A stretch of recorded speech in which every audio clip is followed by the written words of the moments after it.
서점이 미어터지는 불금을 꿈꾸는 책 팟캐스트 금요일 책에 빠지다 26회 시작하겠습니다.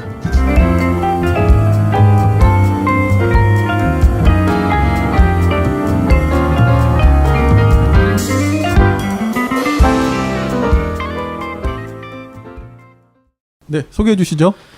네, 안녕하세요. 책 홍보하는 일을 하고 있는 용도사입니다. 예, 책을 만들고 있는 윤희입니다. 네, 저는 이 팟캐스트를 진행하고 편집을 돕고 있는 불곰 PD입니다. 반갑습니다. 반갑습니다. 반갑습니다. 네, 아유 저희 오랜만에 만났네요. 뭐 아실 만한 분들은 아시겠지만 저희가 이제 3주 내지 4주에 한 번씩 만나서 이렇게 책 녹음을 하거든요. 그러니까 오늘 이제 저희가 이제 3편을 녹음하게 되는 거죠. 하여튼 오랜만에 반갑습니다. 예. 네, 오늘 먹은 칼국수가 너무 맛있었습니다. 네. 네, 저도 맛있었어요. 네, 고래국수 괜찮죠? 네, 괜찮습니다. 아, 상호명 이렇게 얘기해. 아, 그럼요. 팟캐스트니까. 네, 듣보잡인데 어차피 저희 뭐 저희가 뭐 상호를 말하든지 뭐 누가 뭐 기분 나빠하겠습니까? 뭐 네, 아유 또 아까 또 저희 식사 자리에 또 무수한 또 그 뒷담화. 아, 그 시간이 제일 재밌어요. 어? 그런 B급 팟캐스트도 하나 나중에 뭐 하나 우리가 론칭해야 될 것 같은데. 네. 목숨 걸고 할 수 있으면. 목숨 걸고. 왜 목숨을 걸죠? 뭐 이래. 한 번만 목숨 걸면 될 것 같은데. 그 생각에. 네, 편집. 아, 사람은 살리고 봐야지. 네. 아, 요즘 어떻게 지내시나요? 저는 몇 주간 이제 그냥 우울한 뉴스도 좀 많았는데, 그리고 지금도 좀 문제가 되는 뉴스들이 참 많은데, 그 전에 이제 그 뉴스들 앞서서 이제 정현과 박항서에 빠져 살던 정현. 아, 정현. 호조풍과 이제 박항서 감독님. 베트남의 국민 영웅. 네. 그거에 잠깐 빠져 살다가 네. 예, 좀 이제 사실 이제 저 아내가 외국에 가 있어서 자유의 시간을 약간 우울하게 분명히 네, 우울하게. 그런데 왜 이렇게 웃으세요? 아니에요. 진짜 너무 힘들었고요. 아내분 들으시는 거 아니에요? 네, 아내가 저는 사실 제가 녹음한 거니까 어떤 건지 아니까 제가 안 들을 때도 많은데. 자, 음성 편지 큐. 아내는 반드시 듣거든요. 그래가지고. 아, 그래요? 오. 네, 너무 그래서 코치를 막 해요. 사실. 너무 아재스러운 얘기 하지 말라고. 여성 청취자들 다 떨어져 나간다고. 그렇구나. 네. 네. 그래서 자유롭게 잘 보냈습니다. 예. 아, 근데 정현이 진짜 잘하더라고요. 네. 보셨어요? 경기를 라이브로 보지 못했어요. 네. 예. 네. 저는 8강 그 점심 시간에 보다가 그 2세트 이기는 거 보고 8강전에서 8강이면 누구죠? 그 미국 그 그냥 뭐 테니스 예. 아, 샌드그렌인가? 네, 샌드그렌. 예. 그 16강 할 때 1위가 누구였죠? 조코비치랑 할 때 좀 저녁에 딱 그 시간에 북콘서트 제가 그 이제 기획했던 북콘서트 덕분에 망해가지고. 정현 때문에? 네. 아니, 망한 건 아니고 조금 이제 날씨도 너무 굽고 너무 이제 굳은 날씨고 그래서 좀 적게 오셨는데. 그러면 4강이겠네. 4강이네요. 16강이 아니고. 아, 조코비치 4강이었어요. 조코비치는 16강. 16강 점심 때 했는데? 16강은 이제 5시 좀 넘어서 했던 거. 아, 그래요? 내가 뭘 본 거지? 8강이 점심 때 했고 8강이 점심 때인가 보다. 그래서 그냥 이제 그것 때문에 안 왔을 것이라고 저희가 서로 그런 거 같네요. 스스로 위안하면서 자세히 그러면 그런 거지 뭐. 네. 네, 맞습니다. 네. 그렇게 정리하기로 했어요. 세탁기가 얼어서 또 우기느라 또 힘들어. 저도 한번 얼어가지고 드라이기로 막 말리고 그랬는데. 네. 저는 그 요새 황금빛 내 인생이라고 네네. 전혀 안 보던 드라마였는데 막 45%인가 47%인가 43% 찍었다고 막. 제가 그 옛날에 모래시계나 그 첫사랑 들었을 때 그 안재욱 그 뭐죠? 안재욱 별은 내 가슴에 그거 막 40-50% 시청률. 요새는 그게 가능하지가 않잖아요. 근데 그때 가지고 어떻게 그럴 수 있냐. 근데 이제 보니까 TV 거기 들어가 보니까 1회부터 무료로 하더라고요. 그래서 하루에 막 3-4편씩 아내랑 보고 있거든요. 진짜요? 네, 절대 스포일러 하시면 안 됩니다. 저 지금 안 봐요? 저는. 안 보세요? 20몇 회까지 보고 있는데 진짜 너무 재밌어서 빠져서 보고 있습니다. 저는 드라마 하니 갑자기 하얀 거탑 얘기를 안 할 수가 없어서. 그 어떻게 된 거예요? 다시 뭐 하던데? 네. 제가 또 드라마도 덕후지 않습니까? 네, 그러니까요. 일단 황금빛 내 인생부터 좀 정리를 해드리면 그 드라마는 이제 KBS 그 주말 프라임 타임 8시부터 9시 틀면 무조건 30% 나오는 그 시간대긴 한데 그래도 잘 나오긴 하죠. 그러니까요. 제가 보진 않아요. 네. 그리고 이제 황금 거탑이래. 하얀 거탑. 하얀 거탑은 이제 그 11년 된 드라마거든요. 네. 2007년에 나왔던 드라마니까. 근데 이제 파업 때문에 제작해놓은 드라마가 많지가 않은 거예요. 아 MBC 파업 때문에. 네네네. 그래서 그러면 옛날 거 틀어볼까 뭐 이런 식으로 기획이 됐던 것 같고 UHD 리마스터링을 해가지고 화질이나 이런 걸 좀 개선해서 저 보고 있거든요. 근데 지금 봐도 손색이 없어요. 보세요. 저는 지금은 안 보는데 예전에 봤었거든요. 예전에 다시 보고 다시 보고 그 장준혁의 그 권력을 향한 그 욕구 욕심 예. 봐야겠네요. 저 안 봤는데. 진짜 명작이에요. 그쵸. 하얀 거탑은 인정이죠. 네. 사실 우리나라 제가 볼 때는 10손가락에 들어가야 할 작품 아닌가.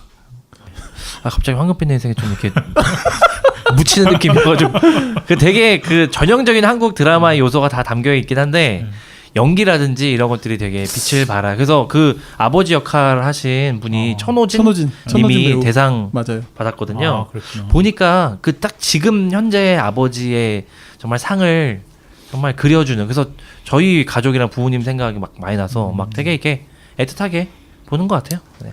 제가 생각하는 하얀 거탑의 장점은 이제 은근히 경쟁하는 거. 아니 그런 거 있잖아요. 그 경찰 수사물인데 이제 우리나라 드라마에 찍힌 경찰 수사물인데 사랑 연애하고 의학 드라마인데 연애하고 맞아요.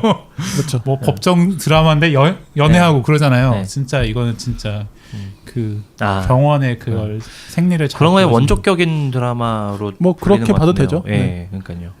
제대로 된. 붉은 피디님 어떻게 드셨어요? 너무 늦게 물어보는 거 아니에요? 아니 황금빛 내 인생 가지고 이야기 좀 더 하려고 그랬는데 드라마 때문에 신나가지고 그 소영경 작가거든요. 황금빛 내 인생이 몰라요 저는. 네, 소영경 작가라고 네. 그 잘 쓰시는 분이에요. 저는 너무 놀랐어요. 뭐가요? 그 구성이나 이런 게 치밀하다는 생각하고 탄탄하다는 생각이 잘 들었어요. 하세요. 그리고 그분 작품이 그분이 원래 주말극을 쓰시는 분이 아니에요. 미니 시리즈 쪽을 많이 썼던 분인데 그분이 이제 그 주말 KBS 그 주말 그 프라임 타임에 들어오면서 내 딸 서영이 뭐 이런 거 있잖아요. 내 딸 서영. 그 쓰신 거거든요. 그래서 그 양반이 들어오면서 그 주말극 KBS 주말극의 막장 요소가 좀 많이 없어졌죠. 그 얘기를 하고 싶었어요. 네. 역시 이런 게 좋네요. 오늘 집에 가서 저 내일 하루 휴가여가지고요. 최소 2편 이상 보고 잡니다. 네. 대박. 근데 이제 이게 나이 들면 그런 거 보는 게 낙이고, 그쵸? 왜 보는지 알겠어요. 네. 30대 중반에 접어드니까 왜 보는지 알 것 같습니다. 네. 또 에너지를 많이 소비하지 않으면서 눈과 귀를 즐겁게 하는. 아무튼 네, 저는 어떻게 지내면 저는 요즘 이제 제 일하는 단체가 과도기여가지고 지금 다 리더십이 교체되고 막 이런 식이에요. 빡십니다. 그래서 일도 막 많이 새로운 일들이 좀 많이 생겨가지고 정신이 없고 좀 그러네요. 오늘 좀 피곤해 보이시더라고요. 그런가요? 네. 그러니까 익숙한데 이 업무량이 많은 거는 뭐 하던 거니까 괜찮은데 모르는 걸 제가 막 해야 되니까 피곤하더라고요. 신경이 좀 곤두서고 나이가 이제 40인데 아직도 뭘 배워서 일해야 되니까 피곤합니다. 네. 며칠 전에 지금 이 녹음일 기준으로 며칠 전에 그 이제 검사분이 한 분이 이제 이제 JTBC 뉴스룸에서 인터뷰한 게 거의 지금 되게 화제가 돼가지고 네네. 저도 그 문제 관련해서 되게 계속 씹어보게 되더라고요. 국민들의 화환이 통영지청에 많이들 도달하고 있다고 합니다. 거기 그 서지원 검사님을 응원하려고. 네. 근데 그 이후에 후속 반응 특히 그쪽 이제 남자 검사나 이쪽 반응 보니까 너무 간증 동영상 같은 남자로서 너무 참담하더라고요. 저도 너무 황당하고 너무 짜증나가지고 어떤 놈이야 봤더니 바로 이름이 나오더라고요. 네, 바로 기사도 나오고 영상을 2개를 봤어요. 하나는 이제 오교회 이은교회의 그 간증 영상하고 옛날에 노회찬 의원이 무슨 질의하는데 싸가지 없이 대답하는 그런 영상이 있어요. 그거 2개 딱 보니까 이 새끼 캐릭터를 알겠더라고요. 근데 그 오모 교회가 공식 페이스북에다가 이응 교회가 페이스북에다가 이제 해명 관련된 글을 올렸는데 그 이제 관리자분이 좀 뭐 약간 그래서 그런지 모르겠지만 너무 엉성하고 너무 그렇게 올리면 안 되는데 애매하게 이제 올린 거예요. 그래서 그거 보고 너무 이제 좀 네, 네. 아니, 저도 그거를 봤는데 화나더라고요. 근데 어떻게 보면 그 입장에서는 그런 해명이 두루뭉술한 해명이 사실 정석일 수도 있어요. 그걸 이제 세세하게 반박할수록 자기들이 코너에 몰리기 때문에 피해갈 수 있는 포인트는 적당히 뭐 피해가고 하기 위해서는 사실 해명은 뭐 무조건 두루뭉술 가죠. 보통은. 근데 그렇게 두루뭉술하게 갔다는 것 자체가 저는 이미 자신들의 상태를 대변하는 건 아닌가 그런 생각도 들더라고요. 열받을 일이죠. 네, 그래서 우리나라에도 그 미투 해시태그 운동이 좀 더 이렇게 힘을 받아서 정말 이번 이참에 뿌리가 좀 뽑히고 뭐 교회 내 성폭력 이런 것도 심각하잖아요. 그것도 좀 더 많이 드러나고 좀 제대로 됐으면 좋겠다는 생각이 좀 들더라고요. 네. 같은 남자라서 할 말은 이렇게 많지는 않은데 아무튼 네. 그렇죠. 어떻게 저희가 이제 근황 이야기 하다 보니까 시사까지 왔네요. 네. 아무튼 지루한 평일지 찾아온 불금 그동안 못 읽은 책을 읽자구 결국에 남는 건 마음의 양식 그리고 전보다 성숙한 당신 금요일 책에 빠지다. 네, 그럼 제가 또 오늘도 질문으로 시작하겠습니다. 그 윤희님과 붉은 PD님은 혹시 네. 뭐 어렸을 때든 인생에 한 번쯤은 과학자를 꿈꿔본 적이 없으신지 아니면 뭐 이게 과학 관련된 어떤 에피소드라든지 뭐 네 여기 또 저를 포함한 과포자도 있으시겠지만 이게 한 마디씩 좀 해주시면 좋을 것 같아요. 어떠세요? 윤희님은 뭔가 지금 비장한 눈빛이. 아니, 저는 과학자에 대해서는 단 한 번도 생각을 해본 적이 없은 것 같아요. 어렸을 때도 어렸을 때 그 뭐 공룡 좋아하거나 그러지 않으셨어요? 그게 아니라 뭐 어렸을 때 무슨 상자 같은 거 있잖아요. 과학 상자 그런 거 뭐 만드는 거 전혀 관심 없었고. 그러니까 또 행글라이더 이렇게 많이들 만들었잖아요. 맞아요, 고무 맞아요. 이렇게 그러니까 이렇게 뭐 이렇게 예, 예. 고무 조립해가지고 이제 자동으로 자동 모터 이렇게 해가지고 아니, 날아가는. 그것도 말고 창호제 뭐 붙여가지고 이렇게 그 연 아니에요? 창호지는? 창호제 말고 아니 있어요. 뭐 이렇게 이렇게 글라이더, 글라이더. 네, 맞아요. 네. 이렇게 돼 있는 거. 네, 알 것 같아, 알 것 같아. 글라이더 네. 뭐 붙이면 다 원래 이렇게 물로 이렇게 위에 발라야지 팽팽해지잖아요.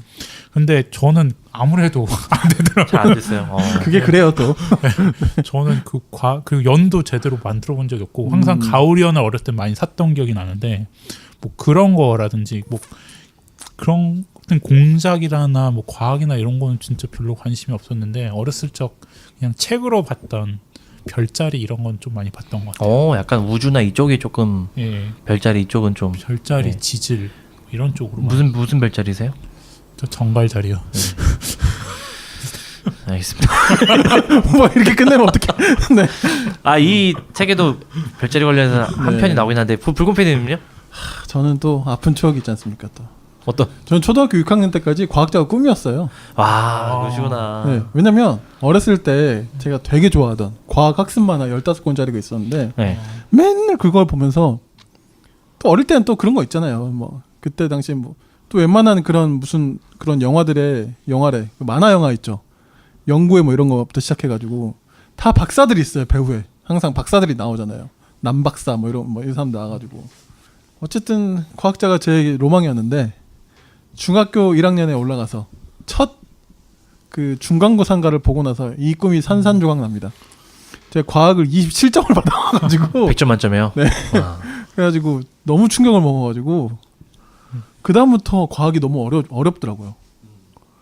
그리고 솔직히 이제 난이도가 좀 달라지잖아요. 그러니까 이제 초등학교 때까지는 사실 어떤 그 상식 안에서도 초등학생이 가지고 있는 상식 안에서도 좀 이해할 만한 수준의 어떤 그런 거라면 중학교는 좀 올라가니까 대본에 제 그게 바닥이 드러난 거죠. 그렇습니다. 저도 뭐 비슷하고요. 저도 이제 문송한 이제 문과생으로서 뭐 블록체인, 뭐 비트코인 이런 거 뭐 전혀 모르고 네. 뭐 아시겠지만 과학책 그냥 들어도 이제, 모르겠어요. 예, 그냥 과학책 그냥 이제 어떤 열등 의식에 의해서 과학책들을 막 이 책에 이 팟캐스트에서 몇 권 소개도 하고 했는데 오늘 소개해드릴 책이 제가 그동안 이제 소개해드린 책 중에서는 가장 좀 쉬운 과학 관련 책인데 가장 쉬운 이제 쉽게 말하면 과학 에세이 정도라고 보시면 될 것 같아요.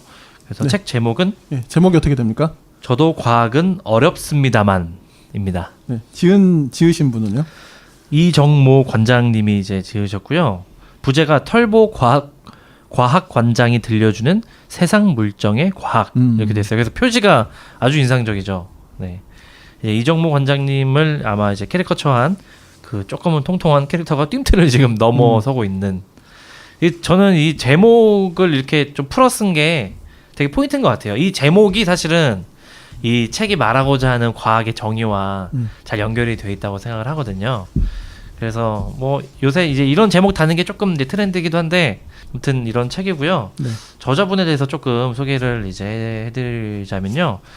아마 서대문 자연사 박물관 관장으로 가장 이제 많이 알려져 있었고 그때 이제 가장 많이 좀 대중적으로 정말 폭발적이고 왕성하게 활동을 하시다가 작년 4월부로 이제 저쪽 노원 쪽에 이제 우리나라 최초로 설립된 서울시립과학관의 관장으로 초기 관장으로 이제 초대 초대 생긴 지 관장으로 얼마 안 된 거군요. 네네 그러니까.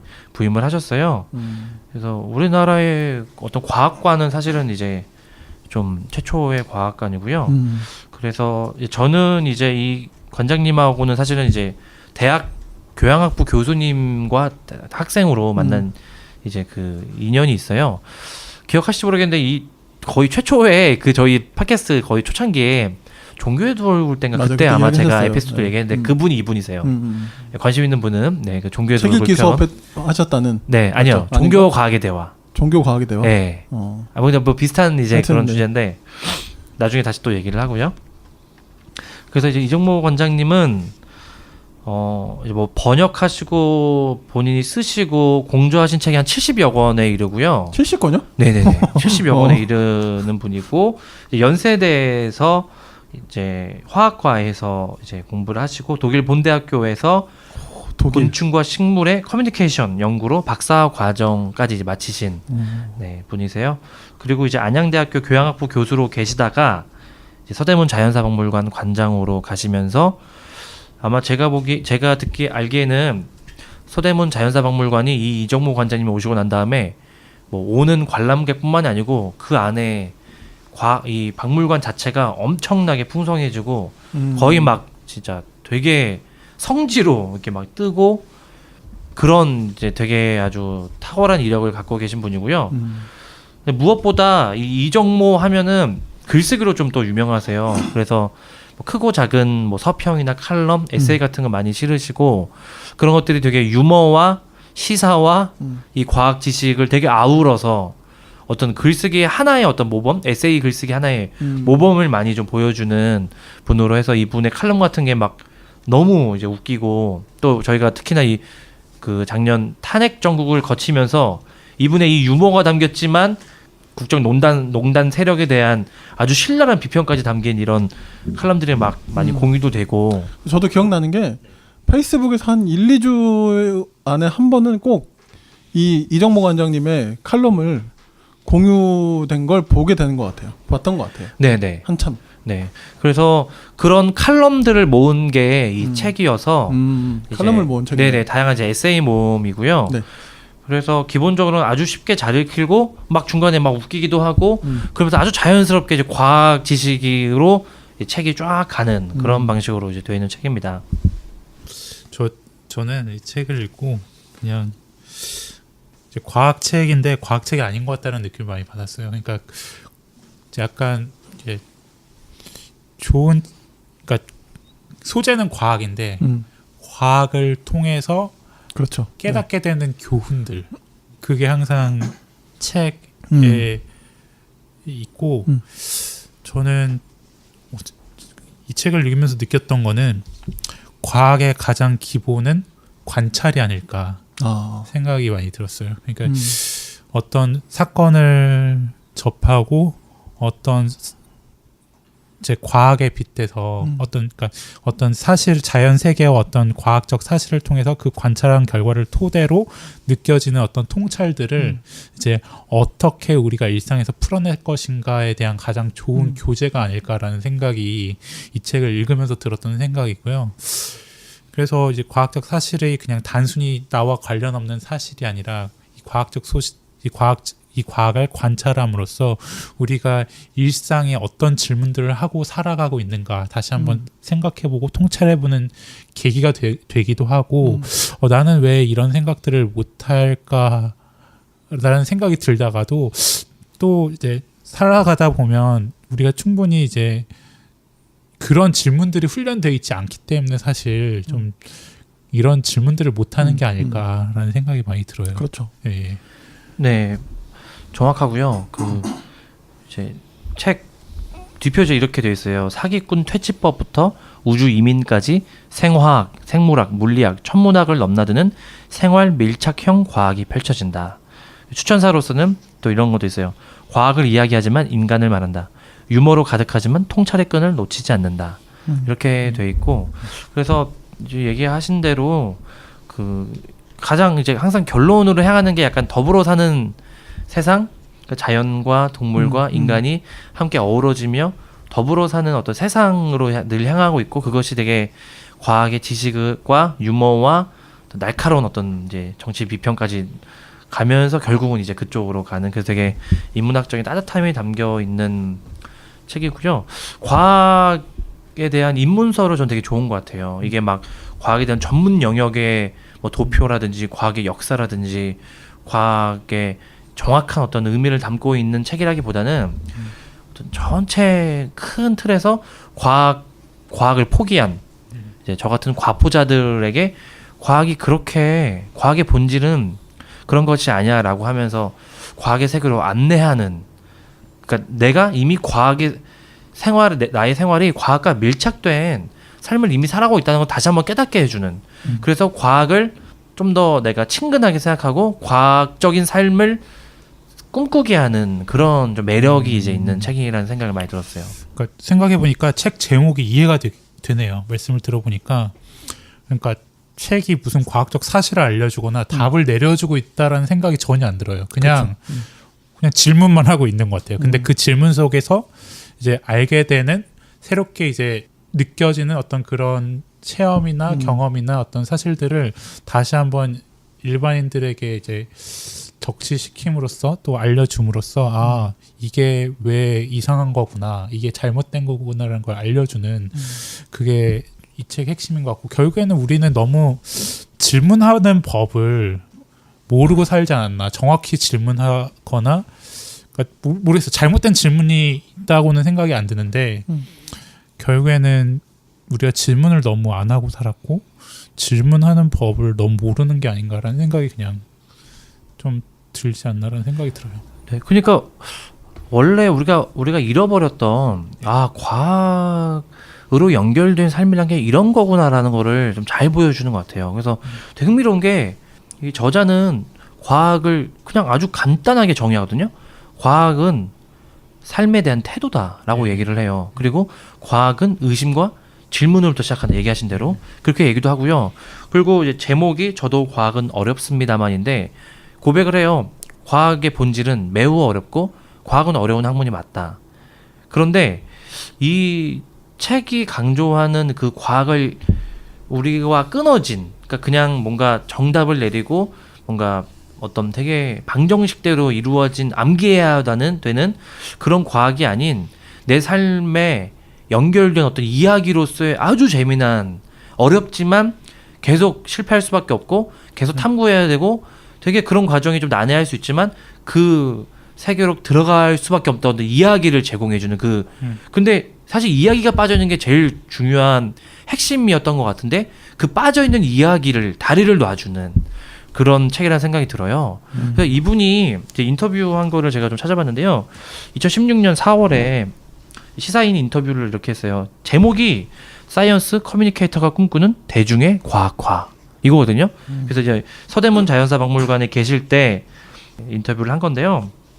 이분이 독일에서 이제 유학 중에 그 학생들 교수님 그 수업 중에 자기의 꿈을 이제 막 발표하는 시간이 있었나 봐요. 그래서 이분이 이정모 관장님이 그때 내 꿈은 과학 커뮤니케이터다, 그러니까 사이언스 커뮤니케이터다 이렇게 얘기를 했다고 하더라고요. 커뮤니케이터요? 네, 커뮤니케이터. 그래서 그러고 나서 국내에 들어오니까 그 커뮤니케이터라는 게 이제 그때 막 이제 얘기를 하기는 하던 시대였는데 사실은 뭐 조금 약간 의아하긴 하잖아요. 근데 저는 지금 이분이 하는 이런 모든 활동이 이미 커뮤니케이터라고 하는 영역을 지금 구축해 가고 계시다 생각이 들어요. 그래서 서울시립과학관도 되게 독특하거든요. 이 서울시립과학관을 이분이 정의할 때 뭐라고 그러시냐면요. 제가 서울시립과학관 사이트를 들어가서 이 소개 인사말을 또 봤는데요. 이 관장님이 쓰신 인사말에 이렇게 되어 있습니다. 과학자는 별난 사람들이 아닙니다. 다른 사람들과 같은 생활을 하는 평범한 사람들이죠. 그들에게 다른 점이 있다면 매일 실패를 경험한다는 것입니다. 과학자들은 매일 실패합니다. 이런 얘기를 했고 또 과학은 어렵고 지루합니다. 하지만 그럼에도 불구하고 배울 가치가 있는 것이죠. 서울시립과학관이 가장 중요하게 생각하는 것은 실제로 과학을 하는 것입니다. 과학은 머리로만 하는 게 아닙니다. 손으로 배우고 몸으로 익혀야 합니다. 과학은 의심과 질문으로 시작합니다. 뭐 이런 이제 얘기를 하거든요. 그래서 이전에 과학관, 박물관 하면은 기본적으로 관람, 그러니까 보는 것, 그리고 그 다음은 이제 배우는 것, 교육까지가 과학관이나 박물관의 역할을 했다는 거예요. 근데 두잉으로 이제 하는 과학으로 가든다는 거예요. 그래서 이제 많은 사람들이 이 초대 관장이니까 서울시립과학관이라고 하는 우리 나라에서 세우는 최초의 과학관이기 때문에 초대 관장이 막 질문을 많이 하나 봐요. 이렇게 얘기를 하면은 그럼 외국의 선진국에 이런 과학관을 모델로 할 수 있는 어떤 그 생각하시는 어떤 그 좋은 과학관이 있냐고. 근데 아니, 없다고.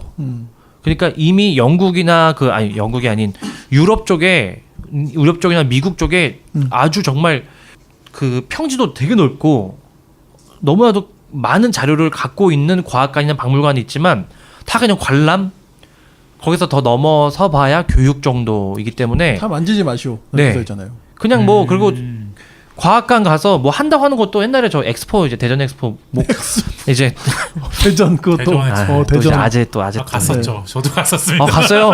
그때 좀 잘 살았나 보다. 나 못 갔는데. 아니 그게 아니라 학교에서 단체로 갔어요. 저도. 아 그래요? 그렇지. 저 수학여행 이런 걸로 엑스포 갔겠죠. 아파트에서 네. 애들이랑 같이 놀던 기억이 저 나요. 못 갔는데 제가 그때 그 막 뉴스 보던 기억이 나는데 93년에 꿈돌이. 그렇잖아요. 그러니까 그때 사실 그것도 좀 과학관의 그 그렇지. 모양이었잖아요. 근데 네. 보면은 다 그냥 1번 이렇게 하시오. 손을 넣어보시오. 2번 동작을 해보시오. 그냥 그런 거예요. 근데 여기에서 얘기하는 이 관장님이 강조하는 과학의 본질은 내가 어떻게 될지 모르는 실패를 경험할 수 있는 두익인 거예요. 그러니까 막 어떤 시뮬레이션, 어떤 법칙대로 이렇게 해보세요, 이렇게 해보세요, 이 결과가 나왔네요, 이게 과학의 정답입니다, 이게 아니고 근데 사실은 모든 과학자들은 그런 거잖아요. 여러 가지 가설과 여러 가지 이론을 가지고 실험을 가지고 실패를 경험하는 게 과학의 본질이다. 그게 결국은 더 나은 생태계와 더 나은 세계와 사람으로 가는 것이 과학의 본질이다. 이렇게 얘기하는 거여서 제가 어떤 이 책을 읽고 나서 많은 독자분들도 그럴 것 같은데 과학에 대한 어떤 선입견이나 이 과학하면은 기본적으로 너무 높고 이 알쓸신잡에서도 막 이 투어에서도 막 장동선 막 뇌과학자 이런 분 되게 진짜 막 저랑은 차원이 다른 클래스가 다른 분으로 막 보여주고 그런데 그렇게까지 우리와 전혀 다른 사람이 아닌 하지만 열린 마음으로 질문하고 의심하면서 매일 실패를 해 나가는 사람들이 과학자라고 하는 이 정의가 이 책에 전 되게 중심에 기저에 담겨 있는 핵심이 아닐까 그런 생각이 들었어요. 저도 보니까 그런 생각을 했거든요. 근데 이제 우리 용두사님 이야기 들어보니까 더 생각이 든 게 교수님들 학자들 보면 제가 볼 땐 세 부류가 있다고 생각해요. 한 분, 그러니까 이게 저는 어느 부류는 나쁘고 그런 걸 이야기하는 게 아니고 그냥 세 캐릭터가 있다는 거죠. 어느 한쪽은 진짜 연구에 특화되신 분들. 이분들은 말도 잘 못해요. 그게 중요하지 않아. 그냥 그분의 연구가 너무 가치 있는 거죠. 그러니까 이런 분들의 수업은 재미가 없어요. 근데 이제 두 번째 부류는 이 자기 전공 안에서 그 가르치는 능력이 너무 탁월하신 사람들이잖아요. 근데 마지막 부류인데 저는 이분이 그 마지막 부류인 것 같아요. 근데 비율로 따지면 제가 볼 때는 한 48대 2 정도의 비율 아닌가. 아까 그 이야기하셨던 뭐죠? 커뮤니케이터. 이분이 이제 이게 되는 분인 거죠. 그러니까 보니까 이분이 아까 이제 이미 시작된 것 같다 그러셨는데 이분의 그 플랜에 있었던 것 같아요. 제가 볼 때는 이런 칼럼을 쓰는 사람이 되고 왜냐하면 아예 공부할 때부터 그런 자기의 진로를 잡았던 사람인 거잖아요. 결국에는 굉장히 고민을 많이 한 것 같고 노력을 하신 것 같고, 그러니까 이게 하다가 그냥 어떻게 하다 보니까 된 느낌이 아닌 거예요. 보니까 정말로 그게 잘 특화된 것 같고, 이 글은, 그리고 이 책은 저는 이제 과학책이라는 느낌은 안 들고, 저도 역시 그러나 과학자의 글로서의 가치가 굉장히 큰 것 같아요. 근데 이제 뭐 최근에서야 요즘 좀 과학자나 이런 분들이 막 예능에도 나오고 하면서 아까 이야기하셨던 좀 됐지, 진짜 그런 게 부족했잖아요. 근데 이제 이분은 철저히 대중들을 위한 과학의 어떤 그런 커뮤니케이터로서 자신을 훈련시킨 것 같고, 잘 단련되신 것 같고, 유머도 있으시고, 어쨌든 그런 감각까지 있으신 분인 것 같습니다. 네, 그래서 방금 말씀하신 대로 커뮤니케이터가 좀 더 많아져야 되는 건 맞는 것 같아요.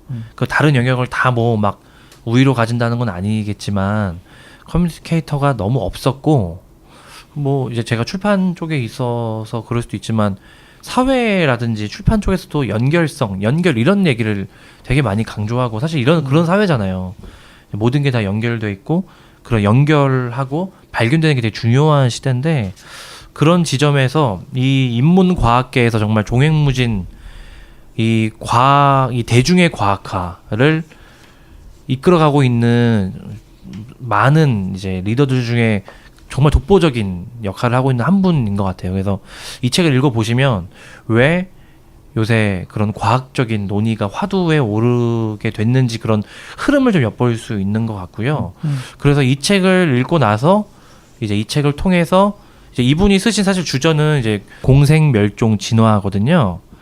그리고 이제 그 초기작은 달력과 권력 이런 것도 있고, 뭐 그리스 로마 사이언스 이런 것도 있고, 이제 수많은 책을 쓰셨는데, 공생멸종 진화는 사실 이제 자연사 관련된 이제 논의고, 이분이 이제 생화학을 하셨는데 다양한 과학 분야의 책을 너무 많이 탐독하시다 보니까 약간 좀, 그러니까 저는 우리나라의 약간 그 유발 하라리 같은 느낌이 조금 약간 있어요. 되게 이야기꾼이에요.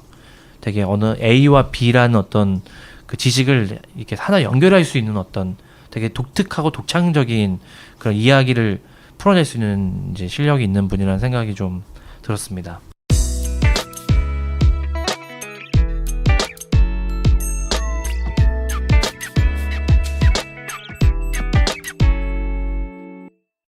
읽으시면서 좀 어떤 글이 좀 인상 깊었던 글 이런 거 하나씩 좀 찝어볼까요? 그래서 이 책의 몇 부분을 조금 소개를 해드리면 좋을 것 같은데요. 제가 일단 먼저 소개해드리고 싶은 부분은 이제 272쪽에 나오는 6번째 대멸종이라는 이제 챕터예요. 근데 이 챕터, 그러니까 챕터마다 다 되게 이제 몇 쪽밖에 안 되고 되게 짧아서 챕터 하나 읽는데 이게 시간이 오래 걸리진 않는데, 우리 지금 인류가 5번째 멸종을 경험했고 지금 이미 6번째 대멸종을 이미 경험하고 있는 중이라고 하더라고요. 그래서 지금 여러 동물들이 멸종하고 있고, 그리고 이런 자연적인 기후의 변화나 이런 것들을 보면 이미 우리 지금 이 세대가 멸종의 수순에 이르렀고, 되게 재밌는 거는 그 대멸종의 지난 5번의 대멸종을 관찰해 보면 최고 포식자가 반드시 멸종된다는 사실만 확실을 하다고. 근데 지금 이 인류 세계의 최고 포식자는 우리 인간이다라고 이제 지적을 하거든요.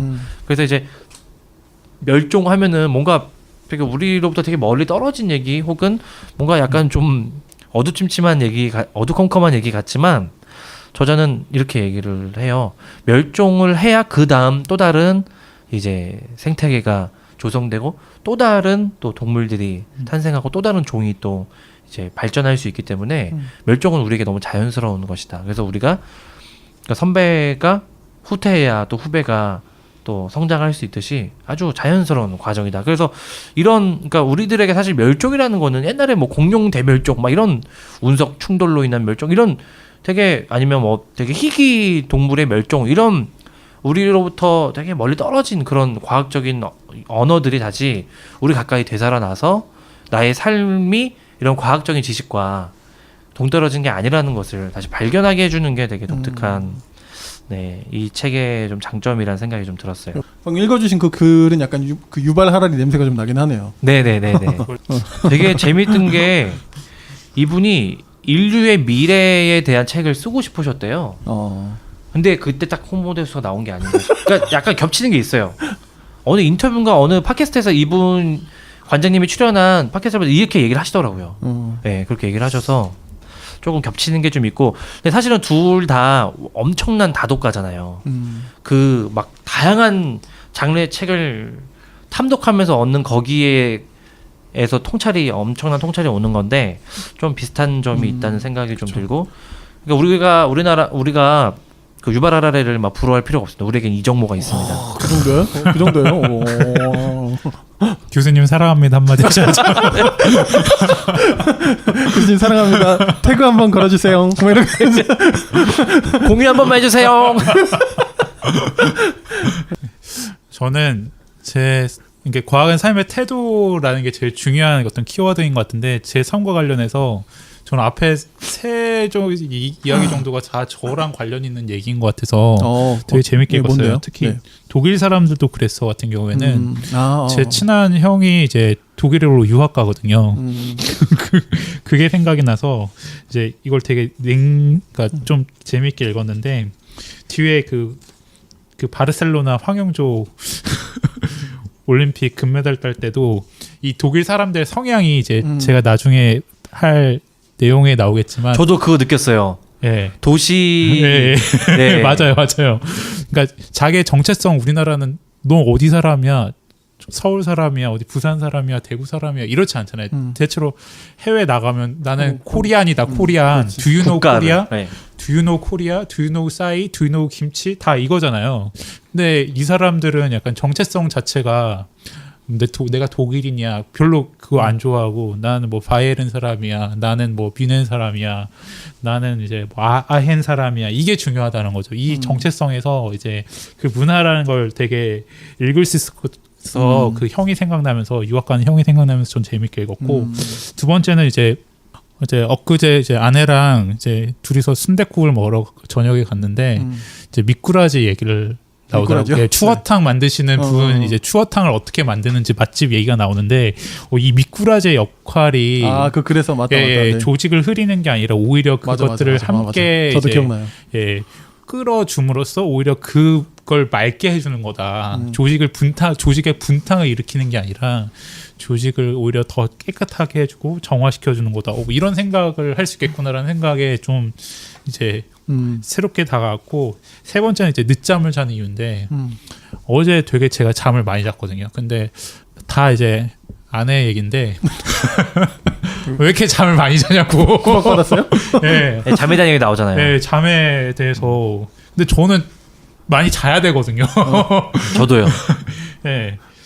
근데 여기 이제 잠에 대해서 얼마나 중요한지 대해서 좀 잘 설명해 주시고 이제 경기도에 사는 가장 큰 이유가 이제 9시에 등교하기 때문이다라고 적어놓으신 정도로 네. 정말 저는 그러니까 수면에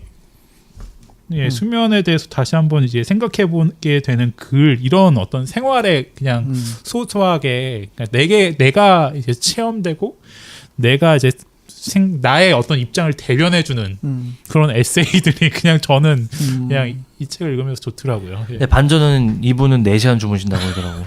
그래요? 네, 40대인가 50대 이후부터 갑자기 잠이 줄어서 네, 4시간 주무시고 그리고 하루에 서평막 2개 쓰시고요. 뭐 칼럼 하나 쓰시고 진짜 하루가 이 모자랐어요. 활동량이 정말 어마어마해요. 진짜 정말 어떻게 그게 놀랍습니다. 가능하지?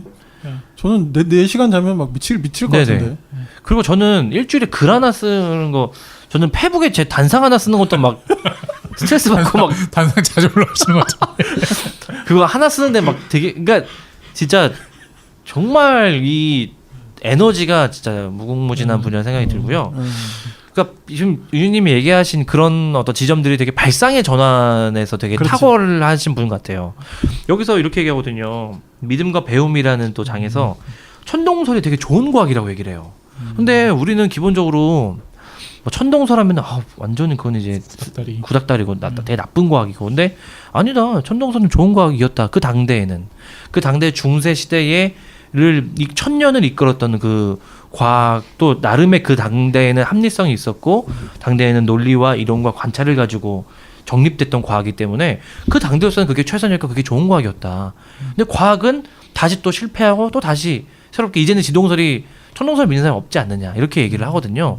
그런 지점에서 되게 뭔가 과학을 하면 우리가 되게 절대적이고 막 과학은 진리, 과학은 불변하는 법칙 이렇게 얘기하는데 여기서 그렇지 않은 걸 되게 많이 얘기하잖아요. 그래서 과학이라는 것은 삶에 대한 태도이기 때문에 그것은 늘 바뀔 수밖에 없고 그런 점에서 되게 정직하고 좀 과학을 나에게 좀 친근하게 만들어주는 되게 그 딱 사진 보면 되게 약간 친근한 느낌이 많이 들잖아요. 그러니까 수염 난 또 동네 옆 아저씨 막 이런. 고창석 배우님 닮으셨어요. 네, 맞아요. 네. 그런 생각이 좀 들었습니다. 뭐 저도 뭐 많이 얘기해 주셔가지고 그 보면 물에 대한 이야기 나온 거 있거든요. 저 몰라 이거 보고 알았잖아요. 그 옛날에 물은 답을 알고 있다 그 책 여기서 언급되거든요. 기억나세요?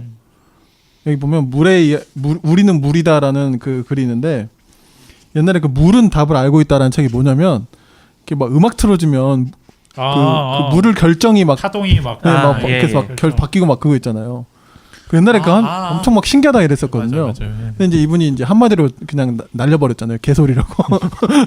처음 알았어요. 그래서 오 그렇구나 했는데 그러니까 이분의 글의 매력은 물론 이게 굉장히 고도의 훈련된 칼럼 딱 그 글 길이의 글쓰기의 어떤 이분의 방법이지만 이러면서 이 물리학을 하면서 특검 이야기를 할 줄은 몰랐어요. 그러니까 아까 그 독일 이야기하면서 국가주의를 딱 꼬집고 그러니까 이런 글쓰기가 굉장히 저는 뭐 마음에 들고 네. 그러니까요. 저도 이런 글쓰기를 하고 싶어요. 그러니까 이게 지금 저희가 얘기를 많이 안 했는데 그 뭐 예를 들면 민중은 개돼지라고 하는 게 네. 되게 판문이 있었던 적이 있었잖아요. 그걸 가져가면서 나상욱 네. 예, 이 저자가 개가 우리보다 얼마나 더 나은지에 대해서 이제 과학적으로 얘기를 하고 그래서 민중은 개 돼지라고 하는 것은 개에게 엄청난 신뢰고 그런 얘기를 이제 하거든요. 이 마지막 그 문단 마지막이래요. 나향욱 정책기획관과 같은 생각을 하는 죄송합니다. 분들 꽤나 계실 틀렸대요? 거다. 그런 분들. 아니 나상욱은 그 골프 선수 중에 그렇죠. 나상욱이 있었거든요. 나향욱. 네. 잘 기억하시라. 다시 말하지만 개가 인간을 선택했다. 자기 대신 사냥하고 지키라고 선택한 것이다. 말 안 들으면 문다. 개 안에 늑대 있다. 이런 식으로 이런 이 깨알 유머나 이 반전 이런 게 이 시사와 정치를 확 뒤집어서 과학적인 내용을 가지고 그것을 뒤집는 주장 이런 게 되게 제가 볼 때는 이 네. 글 쓰실 때 엄청 빡치시고 쓴 그런 거 것 같아요. 너무 빡쳐가지고 네. 네가 낫나 걔가 낫나 네. 내가 진짜 써줄게 작정하고 쓰신 것 같고 그래서 뭐 트럼프도 나오고 MB도 나오고 503호 얘기도 나오고 한참 그때 우리가 되게 힘든 시기를 보내고 이랬을 때 되게 전곡을 찌르는데도 막 웃음이 터져 나오는 이게 정말 이 책의 또 하나의 그렇죠. 되게 중요한 포인트라는 생각이 이렇게 글 쓰는 게 말이 쉽지 사실 쉽지 않은 거거든요. 그러니까요. 네. 그러니까 권위를 가진 사람들의 비과학적인 말을 꼬집는 능력이 워낙 탁월하신 게 아닌가라는 생각이 그러네요. 예 그런 생각이 드는 부분인 것 같아요. 마지막으로 이제 자연사를 원하시나요? 또 이 챕터도 되게 재밌는데요. 서대문 자연사 박물관 관장으로 오랫동안 활동하시고 그때 이제 소위 말하면 가장 이제 좀 많이 대중적으로 이제 많이 뜨셨거든요. 그래서 자연사 하면은 많은 사람들이 그렇게 얘기한다고 하더라고요. 아 저도 자연사 하고 싶어요. 이렇게. 근데 저도 되게- 그건 줄 알았어요. 네. 근데 그래서 뭐 저런 데 가서 네. 볼 게 있나 이랬거든요. 제가. 근데 이 관장님 얘기하는 게 정말 자연사 하고 싶으시냐고.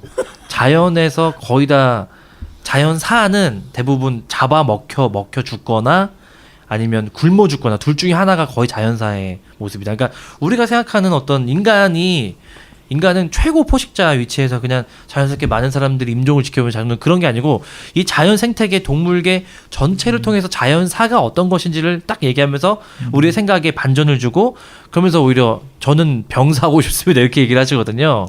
그러니까 이런 어떤 용어 단어를 가지고 과학적 재치 있게 딱 바꾸는 이런 지점도 되게 또 매력이고요. 맞습니다. 그러니까 우리 안에 비과학적인 어떤 사고 구조 중에 하나가 이제 창조과학인 것 같고 이제 일상의 어떤 과학적 사실과 우리가 알고 있는 어떤 그 성서의 내용들이 굉장히 막 부딪힐 때 우리가 어떻게 대처해야 될지 모르잖아요. 근데 그런 부분에 대해서 굉장히 좀 잘 꼬집고 있지 않나. 그런 부분들이 좀 많이 엿보였던 것 같아요. 네, 사실 되게 중요한 지금 내용이고요. 그러니까 5대 독실한 5대째 기독교 집안 신자분이시고, 그거 물어보려고 그랬는데. 예, 교회 다니신. 네네 신자분이시고, 그러시구나. 그런데 이제 제가 대학교 때 이제 종교와 과학에 대하라는 수업을 이분이 교양학부 교수로서 이제 개설하셨고 제가 가서 저는 그때 이제 열혈 창조 과학론자로서 교수님과 한 학기 내내 싸웠어요. 한 학기 내내 싸우고 이 교수님은 첫 수업 시간에 저는 진화를 다 믿는 신앙인입니다. 소위 유실론적 진화론자라고 하는 그런 게 이제 있잖아요. 유실 뭐라 그러더라. 아무튼 맞아요. 뭐 맞죠? 유실론적 진화론자. 유신 진화론자 뭐 이런 거라고 고백을 하시고 한 학기 내내 싸웠는데 지금 돌아보면은 그 한 학기 또 마지막 4학년 2학기였어요. 제가 대학교 때 학고도 맞고 공부 되게 안 했거든요. 근데 그 한 학기가 저의 그 대학 모든 과정을 통틀어서 전부를 다 배로 가르쳐 준 것 이상으로 너무나도 의미 있고 너무 중요한 시기였어요. 그래서 정말 저는 이제 아주 오늘 방송은 되게 주관적이고 사적일 수밖에 없고요. 그래서 어떤 점에서는 이 교수님이 교수가 아닌 관장의 자리로 하시는 게 되게 아쉬움이 있어요. 근데 서대문 자연사 박물관에 계실 때 대학 세 군데로부터 교수 자리를 이제 제안을 받으셨다 하더라고요. 근데 그럼에도 이 대중의 과학화를 위해서 이 시립과학관 관장으로 또 가신 이 행보나 이런 것들 되게 존경스럽고 그래서 저는 이 이정모 관장님을 좀 주목해 보셔도 그리고 서울시립과학관을 꼭 가보셔도 좋을 것 같아요. 가봐야겠네요. 네, 저 집이 얘들하고 멀어서 가봐야겠다.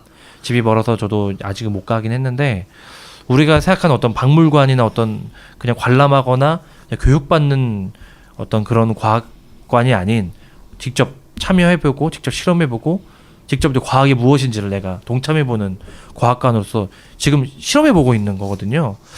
그런 점에서 되게 주목할 정말 네, 인물 중에 한 분이 아닐까 그런 생각이 듭니다.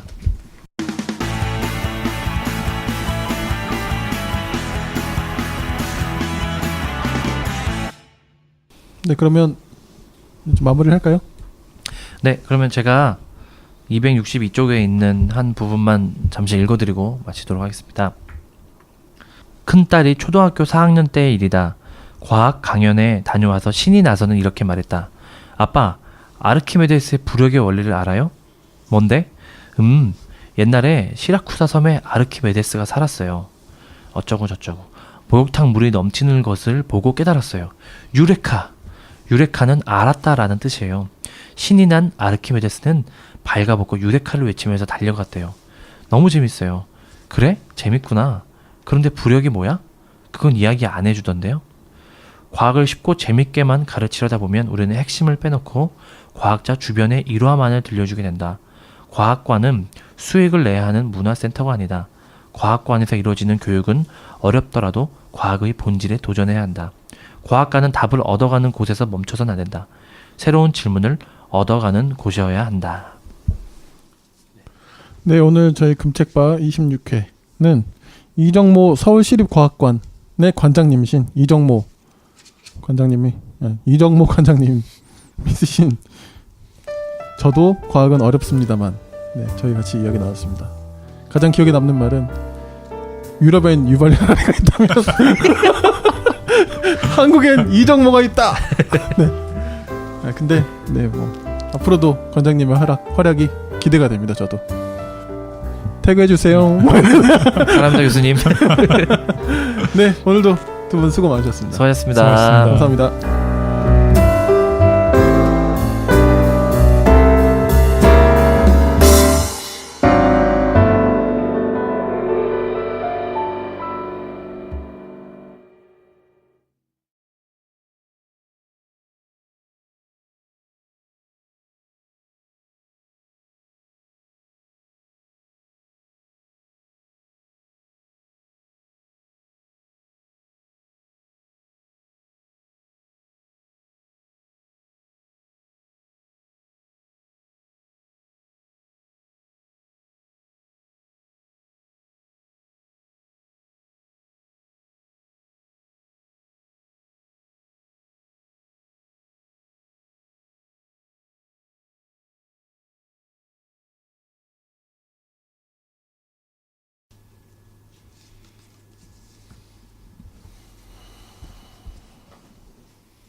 네, 하겠습니다. 네, 마지막. 네, 찾았습니다.